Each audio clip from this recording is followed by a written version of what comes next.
दीपक जी दिल्ली से। राधे राधे मेरा। राधे राधे महाराज जी, दंडवत प्रणाम। महाराज जी, भारी मात्रा में लोगों के द्वारा बहुत प्रतिकूल और रुक्ष व्यवहार ही मिलता है। संसार में कुछ भी अच्छा नहीं लगता। कई बार ईश्वर को प्रार्थना भी करने पर चीजें अनुकूल नहीं होती तो हृदय में पीड़ा होती है और मन में विचार आता है कि ये अनुकूलता का राग ही तो माया है।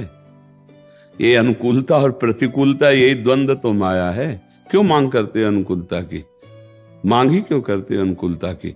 अनुकूलता की मांग नहीं तो प्रतिकूलता से कोई परेशानी नहीं, तो अनुकूलता प्रतिकूलता को जो रौंद के फेंक दे वही तो समदर्शी महात्मा होता है, वही तो परमानंद का अनुभव करता है। तुम्हारा स्वरूप अनुकूलता और प्रतिकूलता से बहुत परे है। तुमने मान रखा है अनुकूलता प्रतिकूलता अपनी, उसी अनुकूलता प्रतिकूलता से जीतने के लिए हम परमार्थ पे आए हुए। अनुकूलता की मांग ही नहीं। कर प्रतिकूल जितना व्यवहार करना मैं सहूंगा, रौंद दूंगा प्रतिकूलता को। तो अनुकूलता ही अनुकूलता है। अनुकूलता की मांग करोगे तो प्रतिकूलता में दुख होगा, मान की मांग करोगे तो अपमान में रोगे, जीत की मांग करोगे तो हार में उदास हो जाओगे। नहीं, हर परिस्थिति को रौंदता हुआ मैं आगे बढ़ूंगा, वही सच्चा विजयी होता है को अनुकूलता की मांग करते हो?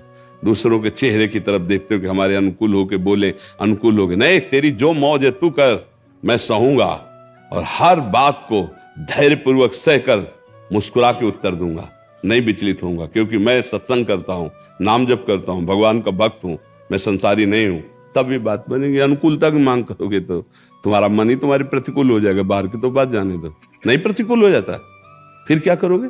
फिर किसको मारोगे? अपनी जबान दांतों से कट जाए, किसको थप्पड़ जमाओगे? अपना मन अपने प्रतिकूल है, किसको गाली दोगे? ऐसे बाहर प्रतिकूलता को सो क्या चला जाता है। अगर आए हो यहाँ सत्संग सुनने, संत समागम में, तो ये है अध्यात्म। अध्यात्म धारण कर लो, विश्व कोई दुखी नहीं कर सकता। तेरा विचार है, तू बोल रहा है, प्रतिकूल बोल रहा है, मेरा विचार है, मैं अपने विचार से तेरी प्रतिकूलता का उत्तर देता हूं मुस्कुरा के। राधे श्याम, चल दिया, क्या फर्क पड़ता है? मस्त वही है जो अध्यात्म से युक्त है। अध्यात्म नहीं तो ये रो, हम उनके प्रति अनुकूल व्यवहार किया, हमारे पास प्रतिकूल व्यवहार करते हैं, हमारी निंदा करते हैं, हमें गाली देते हैं, वो रो बैठ के। और क्या करोगे? ज्यादा दिमाग खराब हुआ, डिप्रेशन में चले जाओ। हमारी बात समझ रहे? आत्मिक बल नहीं है। आत्मिक बल नहीं है। आत्मिक बल आकाश से थोड़ी आएगा। तो भगवान कान से, ब्रह्मचर्य से रहे, नाम जप कर, संयम से रहे।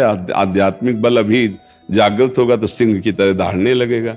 ये सियार बना दिया काम क्रोध लोभ मोह मद मत्सर ने, भगवान के अंश को सियार बना दिया। आध्यात्मिक बल एकत्रित कर, इस अवस्था में आध्यात्मिक बल एकत्रित कर। दंड बैठक मार, 2 किलोमीटर दौड़, ब्रह्मचर्य से रहे, नाम जप कर, बुजुर्गों की सेवा कर, मेहनत करके पढ़ाई अगर कर रहा हो तो पढ़ाई करने, जो भी कार्य करे मेहनत से कर, ईमानदारी से। अब ये आनंद आने लगेगा। ये आनंद के लिए मानव जीवन है। ब्रह्मचर्य छीण कर दो, कहां से अध्यात्म बल आएगा? समझ पा रहे हो हमारी बात? अपने जीवन को झांक के देखो। अध्यात्म बल जैसे मटकी में 2-4 छेद हो जाए तो फिर सब पानी धीरे धीरे निकल जाता है। भगवान ने आपको एक पावर दिया है मानव जन्म के साथ। आप विवेक के द्वारा, बुद्धि के द्वारा अपने असत आचरणों से बचा के अपने आप को दिव्य बना सकते हो। और आप गंदे आचरण करके आप अपने को नीच बना सकते हो, पतित बना सकते हो, आप अपने को अपराधी बना सकते हो। आप क्या बनना चाहते हो वैसे बनो। तो अच्छे आचरण करो, ब्रह्मचर्य रहो। तुम्हारा ब्रह्मचर्य ठीक रहेगा तो तुम्हारी बुद्धि ठीक रहेगी, उत्साह ठीक रहेगा, नाम जप रहेगा तो आपके अंदर आध्यात्मिक बल आ जाएगा। 2 बात अगर संभाल लो तो सब ठीक हो जाए। आपका ब्रह्मचर्य ठीक, आपका नाम जप ठीक, तो सब ठीक हो जाएगा। आप लगो इस पर, ठीक है? नाम जप करो और ब्रह्मचर्य पर ध्यान रखो। बहुत कीमती जीवन है ब्रह्मचर्य। वो वस्तु है कि एक बार अगर उसका आनंद आ गया तो जीवन भर के लिए आनंद में डूब जाओगे। गृहस्थी में रहते हुए भी ब्रह्मचारी रह जाता है। संतान उत्पत्ति आदि के लिए वो गृहस्थ धर्म का प्रयोग करके शेष समय ब्रह्मचर्य नाम जप अपने धर्म से चले, वो महात्मा ही है। क्या गृहस्थी में ऐसा थोड़ी कि बेविचारी होता है? गृहस्थी में भी ब्रह्मचारी है, महात्मा है। एक पत्नी व्रत धारण करके धर्म से चलने वाला महात्मा ही माना जाता है। समझ रहे हो? तो अच्छे बच्चे बनो, अच्छे बच्चे बनो। निरुत्साहित नहीं होना, किसी के चेहरे के इसको देख करके हमको प्रसन्न नहीं होना कि तू प्रसन्न तो मैं प्रसन्न, तू अगर हमारा अपमान कर रहा है तो मैं दुखी। ये तो संसारी पुरुष का लक्षण है। वो तेरा विचार है, तू अपमान कर या गाली दे, मैं अपने विचारों के द्वारा सदैव प्रसन्न रहता हूं। देखो, हम कई बार बताया, शरीर रोगी हो जाए लेकिन बुद्धि ना रोगी होने पावे, विचार ना रोगी होने पावे तो कोई फर्क नहीं पड़ता। अपने विचारों को स्वस्थ रखो, कोई परेशानी नहीं। शरीर अस्वस्थ है तो क्या हुआ? प्रारब्ध भोग है। हमारे विचार स्वस्थ हो। अध्यात्म आपको आंतरिक बल प्रदान करता है।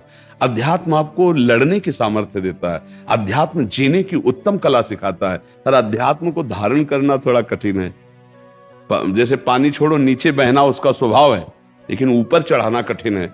ऐसे मन पापों की तरफ, गंदी बातों की तरफ जाना उसे अच्छा लगता है, लेकिन अध्यात्म की तरफ ऊपर चढ़ाना कठिन। और जो अध्यात्म में आ गया वो आनंद में स्थित हो गया। ठीक है बच्चा, नाम जप करो, ब्रह्मचर्य से रहो, व्यायाम करो, खान पान अच्छा रखो, माताओं बहनों की तरफ गंदी दृष्टि मत करो, अभी आनंद आने लगेगा। सच्चे भाव से चलोगे तो अच्छे बच्चे बन जाओगे।